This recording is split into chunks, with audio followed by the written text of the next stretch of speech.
ਵਾਹਿਗੁਰੂ ਵਾਹਿਗੁਰੂ ਵਾਹਿਗੁਰੂ ਵਾਹਿਗੁਰੂ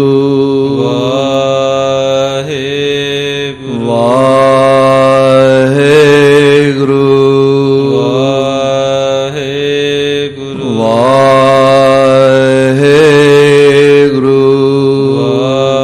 ਵਾਹਿਗੁਰੂ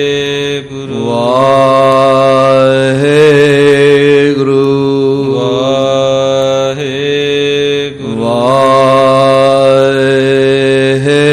ਵਾਹਿਗੁਰੂ ਵਾਹਿਗੁਰੂ ਵਾਹਿਗੁਰੂ ਜੀ ਕਾ ਖਾਲਸਾ ਵਾਹਿਗੁਰੂ ਜੀ ਕੀ ਫਤਿਹ। ਕਾਦਰੇ